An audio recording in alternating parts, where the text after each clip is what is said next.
트로트를 알고 듣고 맛보고 즐기고 언제나 선아 트로트 생각.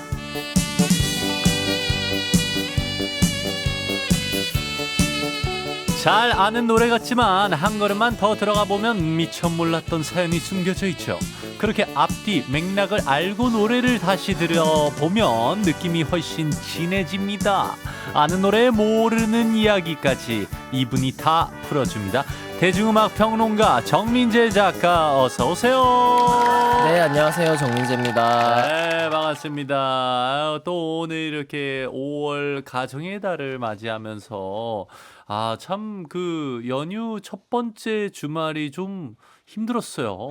네. 저번 주말 정말 전 깜짝 놀랐거든요. 근데 아니 우리 작가님도 그러셨다고. 네, 저도 효도 여행 다녀오느라 네. 근데 차가 너무 많이 밀려가지고 깜짝 놀랐습니다.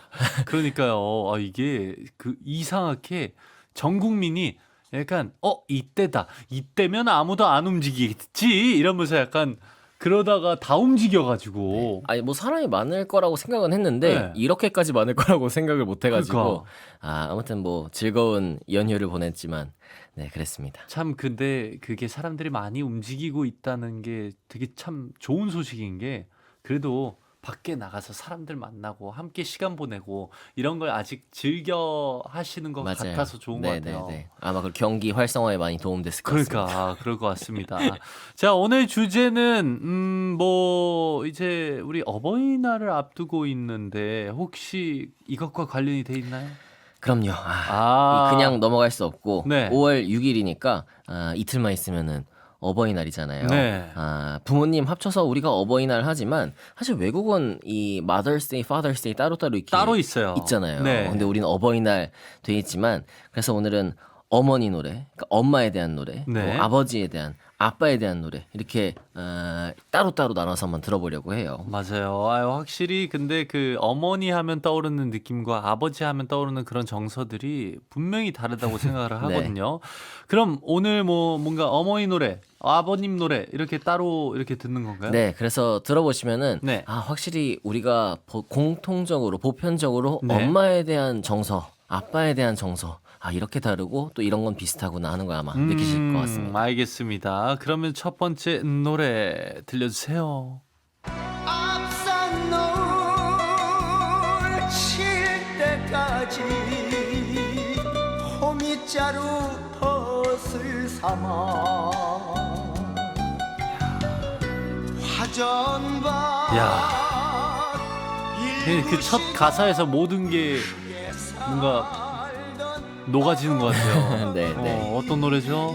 태진아 씨의 3호곡이라는 노래인데요. 네. 사실 뭐 진박남의 부류자는 옵니다, 남진의 어머님, 이런 노래들은 어머님 노래의 고전이면은 맞아요. 그 다음 세대의 어머니 노래가 바로 이 노래 93년에 나온 3호곡이죠.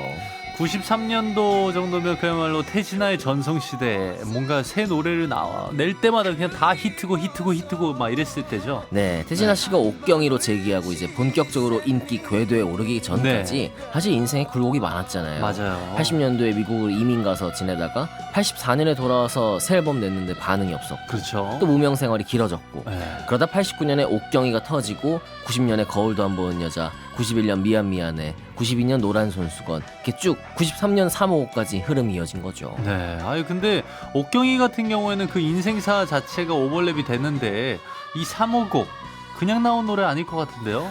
이 노래도 슬픈 사연이 있는데, 태진아 씨가 한창 힘들 때 네. 미국에서 지낼 때 경제적으로도 아주 어려운 상황이었대요. 네. 그래서 이제 미국 이민을 가고 3개월 만에 어머니께서 돌아가셨는데 네. 갈 때 애초에 굳은 다짐으로, 그리고 솔직히 경제적으로 넉넉하지 않았기 때문에 네. 미국 가는 편도 비행기만 끊어서 간 거예요. 아이고. 그랬다가 이제 돌아올 수가 없어서 4년이 지나서야 한국에 들어와서 어머니 묘를 찾았다고 하고요. 네. 그 무렵에 이제 우연히 시인 이덕상의 3호곡이라는 시를 읽었는데 너무 내 이야기 같아서 시인을 찾아가서 이 노래를 만들 수 있게 허락을 구해서 곡으로 발표했다고 합니다. 또 그런 슬픈 사연이 있거든요. 우리 3호곡 태진아의 노래 쭉 한번 들어볼까요? 그 무엇을 바치리까 차갑게나 자신 위해 실력 님전 학처럼 선녀처럼 살다 가신 어머니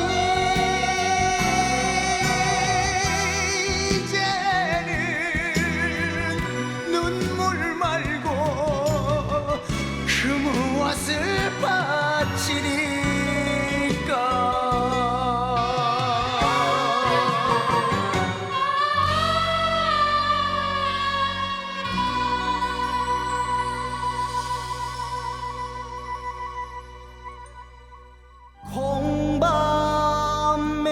공밤에는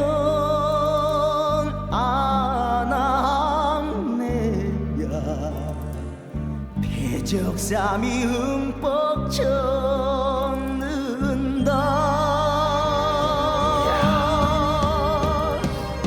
아, 콩반만 나오면 이 노래를 흥얼거리게 되죠. 그쵸.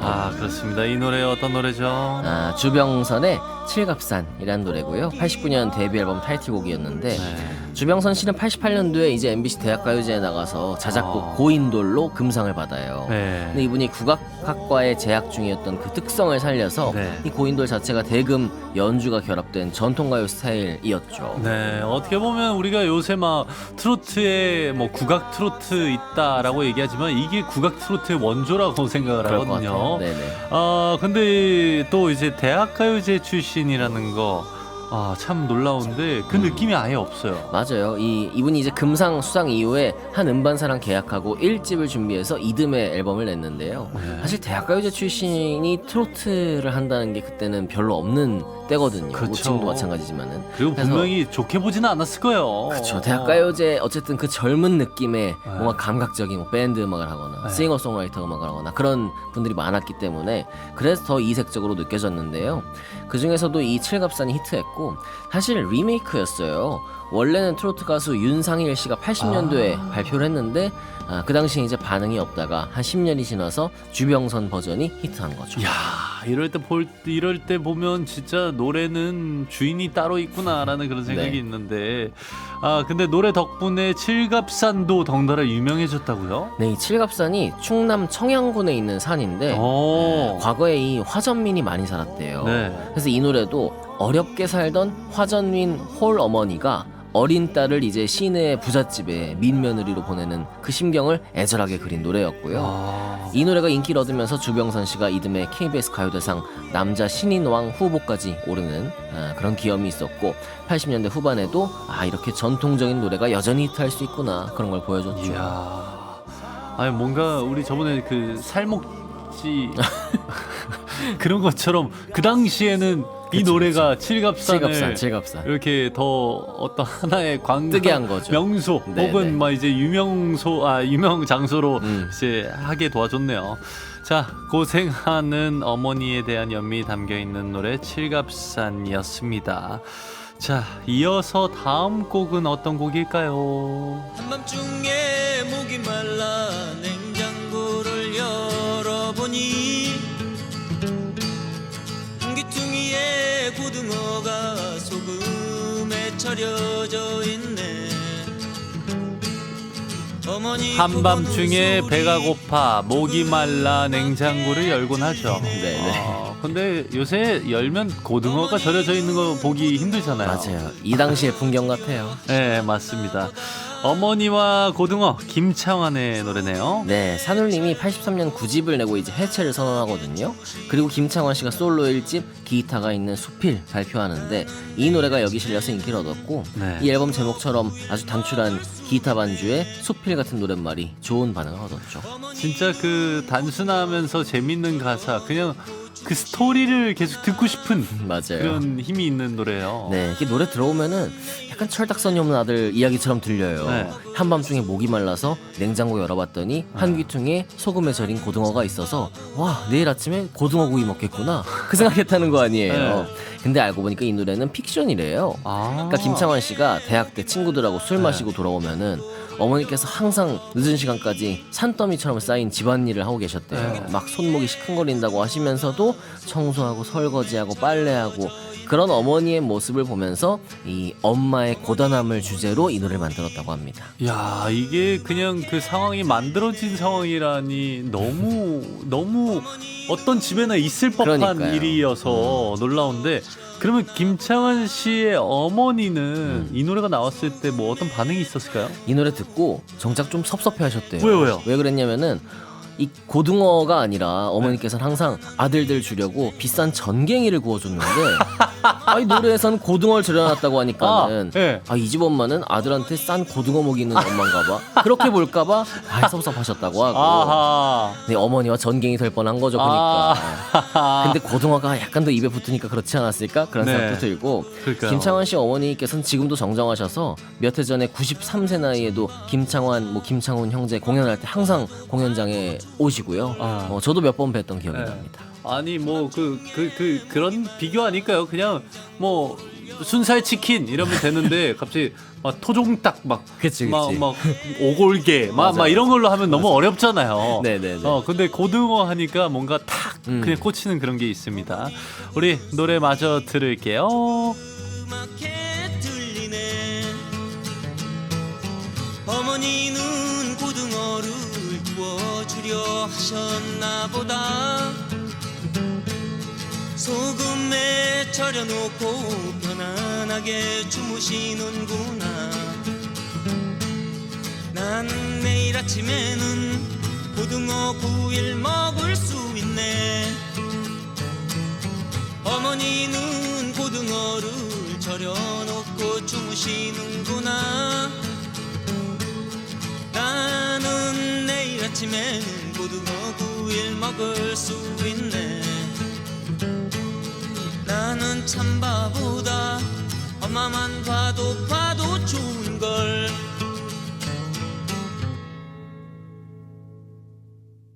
그렇게 웃으시는 당신에게서 따뜻한 사랑을 배웠죠.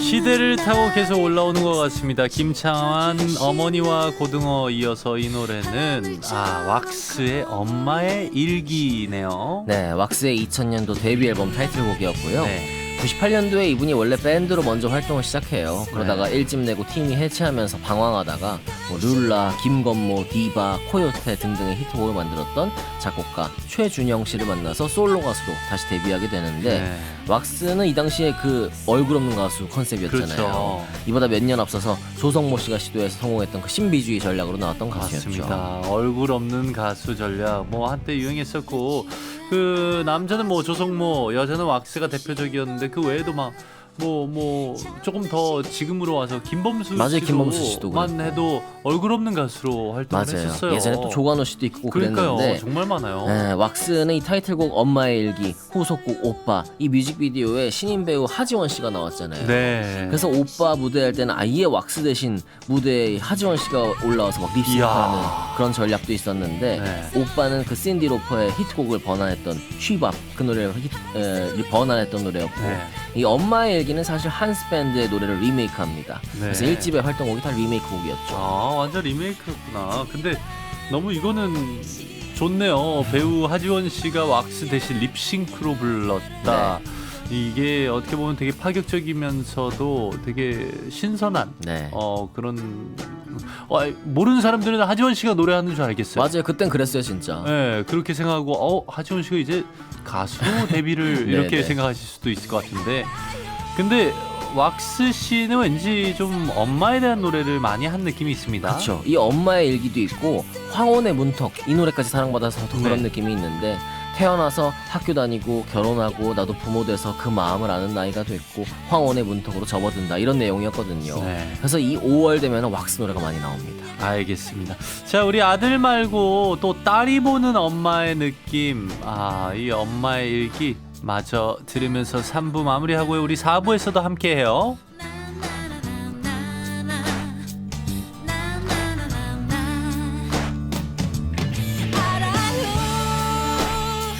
당신 마음을 모두 다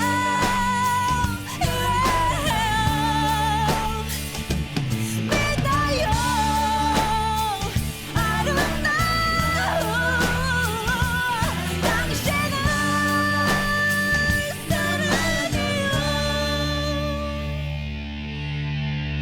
세상에 하나뿐인 소중한 당신 모습 담아갈래요.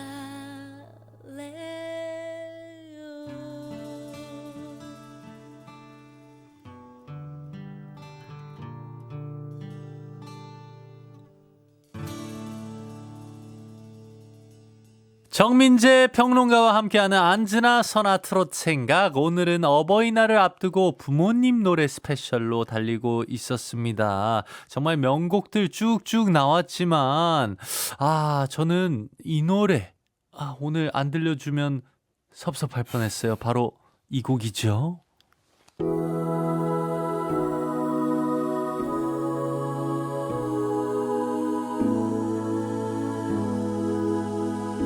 어머니 보고 싶어요.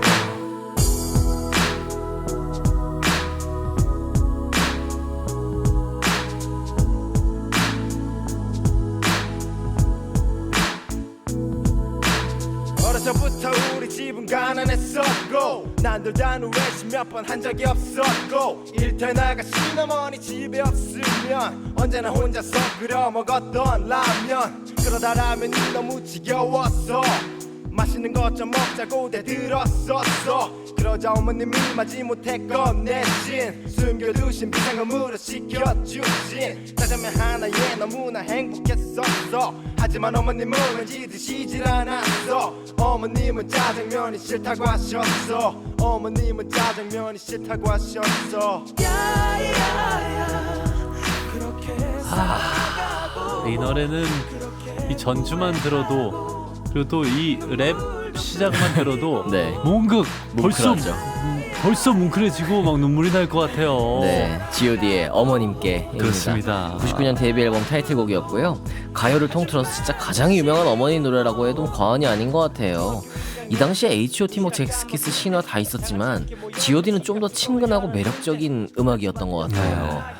아니 데뷔 앨범 타이틀곡 가사 첫 소절이 어려서부터 우리 집은 가난했었고 였잖아요. 네. 보이그룹인데 그러니까 우리가 더 빠져들었던 것 같고 네. 10대가 아니어도 기성세대까지 다 사로잡았던 국민그룹이었죠. 맞습니다. 그냥 가사 내용 자체가 한편의 드라마 같기도 하고 그냥 상상이 되고 누구 어떤 집에나 충분히 공감할 수 있는 그런 내용인 것 같아요. 근데 무엇보다 그 당시에 짜장면 한 그릇이 몇백 원 했을 거 아니에요. 네네네. 그럼에도 이 한 그릇이 최대치였고 우리가 뭐 먹을 수 있는 막 그런 감정들이 여러모로 겹치면서 더 감동을 줬던 것 같아요. 근데 이 노래 자체, 그 가사, 그 스토리 어떻게 탄생한 걸까요? 이게 사실 박준영 씨의 사연을 재구성해서 그 실화를 바탕으로 한 거거든요. 네. 박준영 씨가 이제 홀어머니 아래서 자랐기 때문에 이 가사에서 어머니는 짜장면이 싫다고 하셨어. 이것 네. 때문에 이 짜장면이 완전히 효도 푸드가 됐는데 네. 원래는 잡채였대요. 그러니까 박준영 씨의 어머니께서 일하던 곳에서 잡채가 나왔는데 이걸 이제 집에 가져오셨다는 그 사연을 듣고 박진영 씨가 자장면으로 가사를 쓴 거죠. 진짜요? 그럼 어머니는 잡채가 싫다고 하셨어 이랬어요? 원래는 그런 거죠. 그랬으면 와닿지 않았을 것 같아요. 와닿지 않았을 것 같고. 그 잡채는 사 먹진 않거든 거의. 네. 그리고 이게 99년도 노래라 네네. 짜장면 가격이 2-3천 원 했다고 하잖아요. 네. 근데 이때 노래가 나왔지만 이분들이 어렸을 그치. 때 얘기를 하자면 80년대 초반 중반 얘기하는 맞아. 거잖아요. 사연이 옛날에. 그때 제가 저 초등학교 때만 해도 집 앞에 진짜 1,500원 막 이랬었어요. 그런 데가 있었어요. 근데 그런 데 자주 갔죠. 그런 데 딱 들고 가면 그냥 손가락 약간 살짝 넣으셔가지고 저거 왜 짬뽕 안에다 손가락을 왜 넣으셨지? 그런 것도 있고. 네네. 참 뭔가 근데 모든 어머니의 그 아이들의 그 자녀들에 대한 사랑이 담겨져 있는 노래 G.O.D의 어머님께 조금 더 들을게요.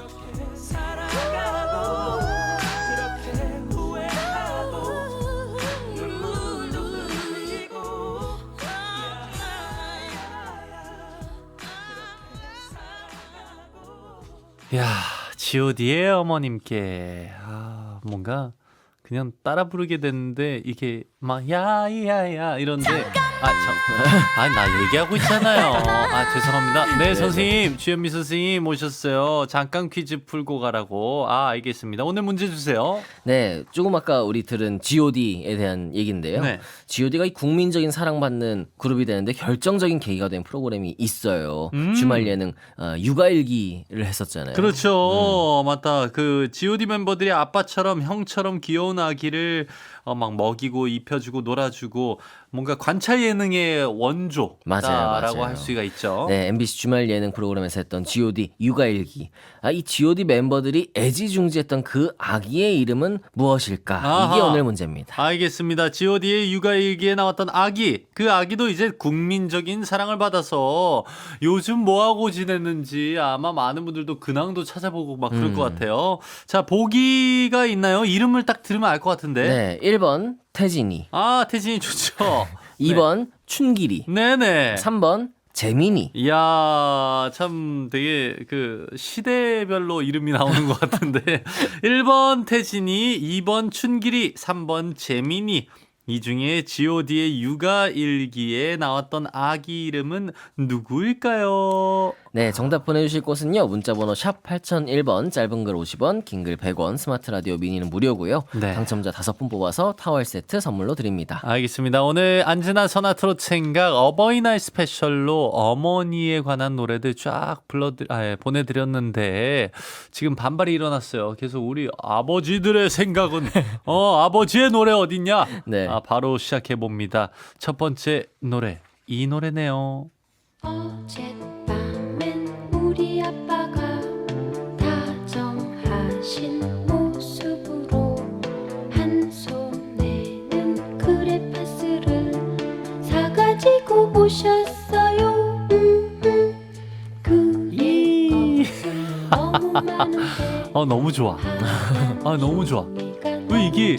왜 이런 어렸을 때 들었던 노래들을 들으면 갑자기 막 이상한 추억이 잠기죠. 그쵸. 추억이 막 몽글몽글해지죠. 막 크레파스를 선물 안 받았는데도 막 받은 느낌이에요. 네. 자, 이 노래는 어떤 노래죠? 배따라기의 아빠와 크레파스고요. 85년도에 나왔습니다. 배따라기는 흔히 남녀 혼성팀으로 생각하는데 사실 배따라기는 남자 멤버인 싱어송라이터 이혜민의 솔로 프로젝트 같은 팀이었어요. 그러니까 유희열의 토이 같은 느낌인 거죠. 그렇군요. 이혜민이라는 뮤지션, 그리고 요즘 세대는 모를 수 있지만 히트곡 제조기처럼 유명한 곡을 정말 많이 만든 분이라죠. 네, 김은국의 호랑나비, 59년 왕십리, 강은철의 삼포로 가는 길, 이재민의 제 연인의 이름은 이런 노래를 만들어서 히트시킨 아주 유능한 네. 싱어송라이터고요. 배따라기 1집부터 다 혼자 만들고 불렀죠. 근데 우리가 왜 배따라기 하면 남녀 혼성팀 같지? 이렇게 생각하는 게 여성 보컬 양현경 씨랑 같이 한 그댄 봄비를 무척 좋아하나요? 이 노래가 스매시 히트를 그런 건데 사실 이분은 객원 멤버였죠. 그댄 봄비를 무척 좋아하나요까지였는데 근데 이게 그 듀엣이다 보니까 네네. 배따라기가 듀엣이구나라고 맞아요. 생각할 수도 있겠네요. 근데 지금 아빠 크레파스도 뭔가 남자 목소리도 들리거든요. 네네네. 그러니까 이게 원래 아빠와 크레파스도 양현경의 85년 솔로 앨범에 실렸어요. 네. 근데 이 앨범도 이혜민 씨가 다 만들어서 네. 편의상 그냥 배따라기 노래처럼 인식이 되는 건데 사실은 양현경 씨의 노래고요. 임팩트는 이 노래의 가사에 있죠. 그렇죠. 뭔가 기존 가요와는 다른 서정적인 그런 느낌도 있고 동요 같은 느낌도 있고. 뭔가 저도 참 이런 어렸을 때 장난감, 인형, 먹을 거 이거 사오는 분이 아빠잖아요. 맞아요. 네, 저희 아버지도 출장을 많이 가셨는데 다녀오시면 꼭 뭐라도 하나 챙겨서 와주세요. 그쵸. 그래서 아버지가 오는 것도 너무 반가웠지만 솔직히 그 가방 안에 뭐가 들어있을까 이렇게 그 기대하면서 기다렸던 기억이 맞아요. 있어요. 네. 저희 아빠도 막 호두 과자 같은 거 사오시고 그러면은 너무 반갑고 네. 그랬던 기억이 갑자기 나네요. 맞아요. 그리고 뭐 다행히 저희 아버지는 그 술을 안 하셨지만 이제 때로는 그 약간 그런 거 있죠. 삼촌들 네네. 이렇게 와가지고 조금 약간 걸쭉하게 또 이렇게 우리 조카 이러면서 다 이렇게 오는데 맞아요. 그 냄새 확 날 때 아유 정말 근데 그것 또한 이제 추억이고 좋은 맞습니다. 거죠. 그런 모습이 좀 가사에 담겨져 있는 게 확실히 느껴지는 것 같아요. 그러니까 이게 원래 가사에서는 어젯밤에 우리 아빠가 다정하신 모습으로 크레파스를 사왔다는 건데 네. 원래 처음에 쓴 가사는 술 취하신 모습으로였대요. 그러니까 이게 근데 심의에 걸렸다고 합니다. 아. 뭐 아버지들은 그럼 다 술 취해서 들어오냐. 네. 그래서 사전 심의에 걸려서 가사를 바꿨는데 다정하신 모습으로가 훨씬 정답고 좋죠. 그렇죠, 그렇죠. 아, 술 취한 모습으로 그러면 조금 좀 그 노래가 이 발랄한 그 네. 느낌과 조금 안 맞을 수도 무드가 있어요. 안 맞아요. 네, 그러니까요. 자, 오늘 첫 번째 곡 아빠와 크레파스였고요. 이어서 두 번째 아버지 노래 어떤 노래죠? 옛날 아버지가 앉아있던 의자에 이렇게 섞어처럼 앉아있으니 즐거웠던 지난 날의 모든 거실에 보면 늘 소파가 있어도 옆에 한 명이 앉는 그 따로 의자가 있죠. 항상 있었어요. 정말. 그게 대부분 아버지 아버지의 아니면 의자. 최연장자의 자리였잖아요. 네, 네. 맞아요. 이 노래 정수라의 아버지의 의자. 네, 85년도에 나온 2집 수록곡이고요. 83년도에 이제 건전가요 아 대한민국으로 인기 가수 대열에 올라가는데 정수라 씨가 이 집에서 아버지의 의자로 인기를 이어가고 정수라 씨 중학교 2학년 당시에 아버지께 세상을 떠나셨대요. 그래서 이 애틋한 추억을 담은 가사와 애절한 발라드 멜로디가 이 정수라 씨의 카랑카랑한 목소리랑 잘 어울렸던 전설적인 작곡가 김희갑 씨의 곡이었습니다. 뭔가 본인의 이야기가 들어가 있어서 그런지 정수라 씨가 이 노래 부를 때 지금 그 감정이나 그 태도 자체가 달랐을 것 같아요. 네, 그래서 정수라 씨가 인터뷰 한번 40주년 이렇게 됐을 때 인터뷰한 거 보니까 자기의 많은 노래 중에서 가장 아끼는 노래가 이 노래래요. 그래서 너무 아끼는 노래라서 네. 진짜 아무 데서나 부르지 않고 자기가 딱 원하는 곳에서만 불렀다고 합니다. 그래서 아버지께서 워낙 음악을 좋아하셔서 노래 부르는 것도 좋아하셨고 생전에 현인의 비 내리는 고모령을 그렇게 자주 부르셨다고 해요. 이야, 아니 그런데 생각해 보면 어머니에 대한 노래에 비해 아버지 노래는 그렇게 흔하지 않은 것 같아요. 맞아요. 사실 우리 가요에 응. 아버지에 대한 노래보다 어머니에 대한 노래가 압도적으로 많고요. 어허. 그리고 지금 아빠와 크레파스도 그렇고 아버지의 의자도 그렇고 뒤에 곡들도 그렇지만은 아버지 곡들은 이상하게 마이너 코드가 많아요. 네, 그래서 네. 뭔가 아버지에 대한 이 정서와 이런 것들이 좀 다른 것 같은데 아버지 노래는 IMF 이후에 늘어납니다. 아하. 네. 왜 그렇죠. 아버지를 그때 이해하기 시작한 거예요. 네. 근데 이전까지는 어쨌든 아버지가 좀 권위적이고 좀 그런 게 있으니까는 노래가 진짜 적었고 그 중에 하나가 바로 이 노래였죠. 아유, 아버지 노래가 드물 때 제대로 뭔가 아버지를 그리워하면서 아버지의 심정 또 그런 거를 알아봐주는 그런 노래가 이 노래 정수라의 아버지의 의자였습니다. 그때 그 모습이 보일 듯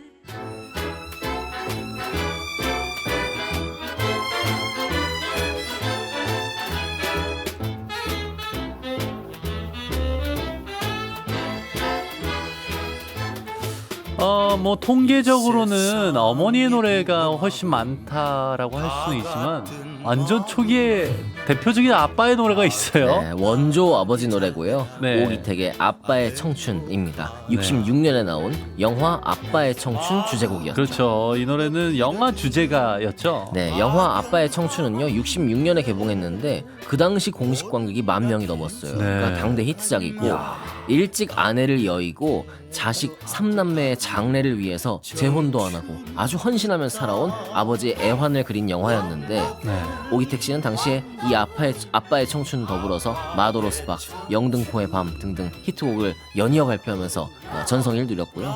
팬레터가 정말 물밀듯이 들어왔대요. 맞습니다. 예나 지금이나 뭔가 영화나 드라마가 히트하면 그 OST도 히트하게 되는 그 부른 가수도 뭔가 주가가 확 올라가긴 하는데 네.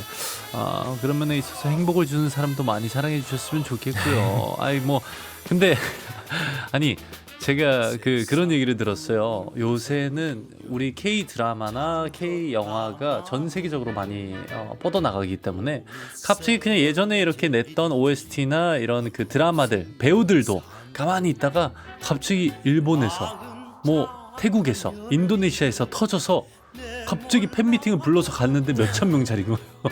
그렇게 되는 경우도 있어요. 맞아요. 그만큼 이렇게 차곡차곡 쌓여진 그런 스토리인데 이 66년도 노래면 벌써 60년 전 노래예요. 그러네요. 근데 뭐 어떻게 지금까지 계속 이렇게 이어지는 거죠? 그러니까 그 당대에도 히트했지만 이 노래가 IMF에 다시 돌아와요. 아, 왜냐면 IMF 때 우리 경제 위기로 마음고생 심했던 전국의 아버지들에게 이 노래가 응원가가 된 거죠. 네. 그래서 광고에도 쓰였고 그 당시에 그냥 사회를 위로하는 기능을 했고요. 60년대 노래지만은 이 재즈 기반이어서 그렇게까지 시대를 타지 않고 오랫동안 그러네요. 사랑받은 느낌도 있습니다. 그렇습니다. 뭔가 고생한 아버지의 아련한 마음을 불러주는 노래. 다음 노래도 딱 그렇습니다. 이 노래죠. 한 걸음도 다가설 수 없었던 내 마음을 알아주기를 얼마나 바라고 바래왔는지 눈물이 말해준다.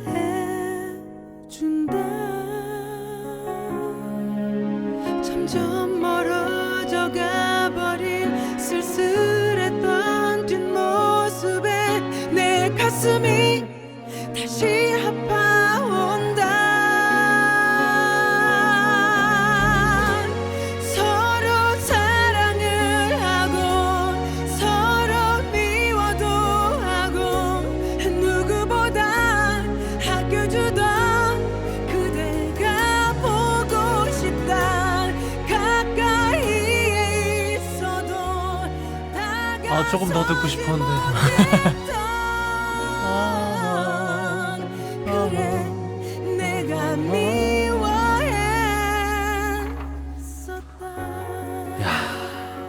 인순이 씨의 아버지. 네, 인순이의 2009년 17집 앨범 수록곡이고요.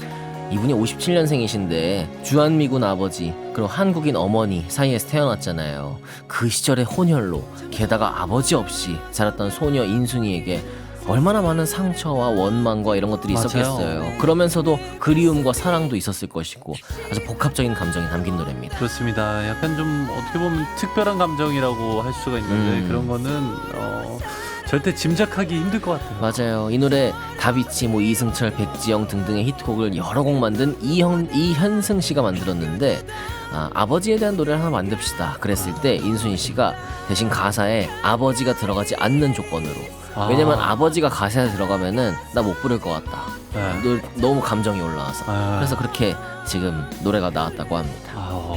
충분히 그럴 수 있습니다. 그러니까 어머니라는 그 이름을 석자를 뭔가 이렇게 부르짖는 아버지 이러면 노래하다가 진짜 힘들어요. 그러니까요. 그럴 것 같아요. 하지만 결국 불의 명곡이 됐습니다. 네, 원래 이 노래 앨범에서 타이틀곡이 아니고 활동곡도 아니었어요. 타이틀곡은 판타지아라는 댄스곡이었는데 저 이 앨범 나왔을 때 고등학생이었거든요. 그래서 인순이 씨 새 앨범이라고 나와서 막 들었는데 너무 이 노래가 감동적인 거예요. 아버지가. 그래서 야, 이 노래 진짜 좋다 그랬는데 2011년에 나는 가수다에서 이 노래가 알려지게 됐죠. 인순이 씨가 그때 나 부르기 싫다 그랬는데 PD가 엄청 부탁했대요. 좀 부르자고.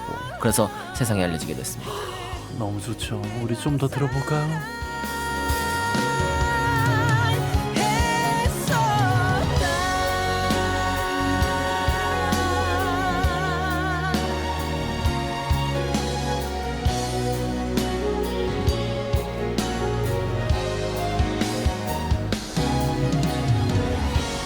긴 시간이 지나도 말하지 못했었던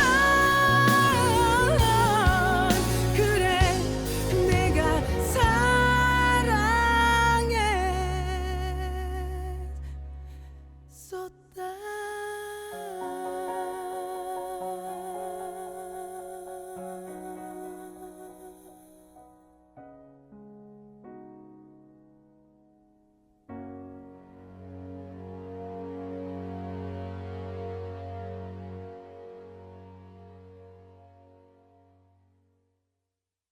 우리 집에 매일 나 홀로 있었지. 아버지는 택시 드라이버 어디냐고 여쭤보면 항상 양화대교. 아침이면 어버이날을 앞두고 찾아서 들어보는 부모님 노래 스페셜 인순이의 아버지 이어서 이 노래 마지막 곡은 아버지의 노래 마지막 곡은 양화대교네요. 네, 아. 요즘 세대에게 가장 각인된 아버지 노래 같아요. 네. 자이언티의 2014년 노래고요. R&B 가수 자이언티의 아버지는 자이언티가 어릴 때부터 택시 기사를 하셨대요. 그래서 자이언티 씨가 누나 둘 있는 집의 막내 아들이거든요. 그러니까 자이언티가 이제 어릴 때 자고 있으면은 머리맡에 과자 봉지를 두고 출근하셨대요. 그래서 그 생각을 하면서 우리 가족 행복하자 이런 내용으로 노래를 만들었죠.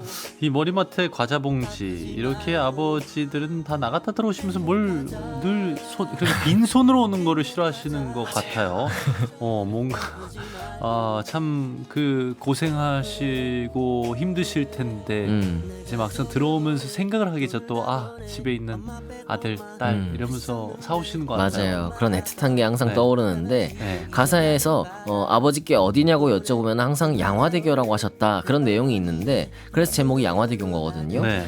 여기에 대해서 자이언티는 돌이켜보면 아버지께서 항상 어디냐고 이제 엄마가 물어보시는 거죠. 이제 밥 다 됐으니까는 맞아요. 아빠 한번 전화해서 어딘지 여쭤봐봐. 전화하면은 양화대교쯤 왔어. 그렇게 항상 하셨대요. 네. 왜냐면 그게 이제 집에 거의 다 집에 왔다. 거의 다 왔다. 그런 의미로 생각해서 이 노래를 만들었다고 해요. 야, 사는 동네마다 뭐 다 그렇게 이제 가족들끼리 통하는 얘기 있잖아요. 네네. 나 이제 그 사거리야. 뭐 어떤 사거리야. 맞아요. 아니면 나 어디 편의점에서 이제 꺾고 들어가. 그치, 그러면 그치. 뭔지 알잖아요. 네. 마트 진짜 지났다. 다 뭐 이런 거. 막 그런 게 있는데 여기 양화대교야. 그래서 저희 양화대교 지나갈 때만 이 노래 막 엄청 많이 들렸을 때 네네. 양화대교만 지나가면 다 우리 집은 양화대교 막 이러면서 우리 집이 양화대교라고. 맞아. 그렇습니다. 자, 이게 또 그 가족에게 바치는 노래였다고요? 네, 원래는 가족에게 바치는 연주곡으로 만들려고 했는데 네. 가사가 떠올라서 이렇게 썼다고 하고 본인이 가사를 쓰면서 이미 눈물을 흘렸대요. 감동적이어서. 그렇다고 하고요. 아버지께서는 이제 택시 기사에서 은퇴하시고 자이언티 씨께서 카페를 차려주셨다고 합니다. 야, 아버지에게 또 이제 그런 또 효도를 그렇습니다. 자이언티의 양화대교로 오늘 또 부모님 스페셜 아버지의 노래 마지막 곡으로 마무리할까 합니다. 시간 되는 데까지 더 들어볼게요. 행복하자 아프지 말고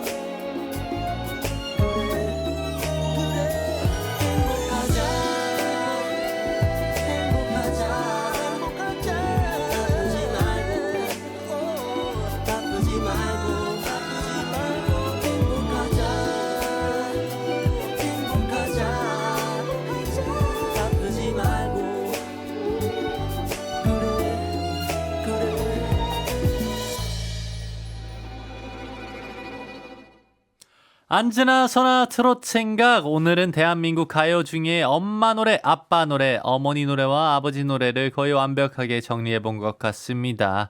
우리 가기 전에 아까 내드린 퀴즈 풀어봐야죠. 네, 추억의 관찰 예능 네. G.O.D가 아빠처럼 육아했던 G.O.D의 육아일기에서 국민아기로 사랑받았던 그 아기의 이름은 무엇일까요? 정답은 1번 태진이도 2번 춘길이도 아닌 3번 재민이었습니다. 네, 재민이 하면 영원히 뭔가 아기 같은데 네. 99년생이라서 이제 재민 씨 해야 돼요. 그렇죠. 거의 30이 다 된 장성한 그렇죠. 청년이 됐고요. 네. 당시에 워낙 인기가 최고라서 아기였는데도 팬카페가 있었고 회원이 무려 26,000명에 달했다고 합니다. 야, 추억의 이름 재민 씨라고 해야죠. 네. 정답 당첨자는 손트라 홈페이지에 올려놓도록 하겠습니다. 우리에게는 재민이보다는 재민 말고 정민재 작가 늘 감사하게 생각하고요. 네, 감사합니다. 가기 전에 신청곡이 좀 들어왔어요. 네, 5093번님께서 지금 SRT 타고 수서발 부산 친정에 가고 있는 중에 손트라 듣고 있습니다. 3주간 휴가 어떻게 알차게 보낼까 고민하던 차에 제일 먼저 홀로 계시는 사랑하는 엄마 찾아뵙기로 했어요. 2박 3일 엄마와 행복한 시간 보내고 올라갈게요. 내 고향 부산 도착하기도 전에 이렇게 설렐 일인가요? 최백호 에코브릿지의 부산에 가면 신청합니다 하셨어요. 그래도 3주간의 휴가 정말 알차게 보내시길 바라고요. 네. 정말 행복한 시간 많이 보내시길 바랄게요. 우리 최백호 에코브릿지 부산에 가면 을 끝으로 여기서 인사 올릴게요. 내일도 내 손 꼭 잡아줘요. 손태진의 트로트 라디오 유튜브 구독 좋아요, 알림 설정 부탁드려요.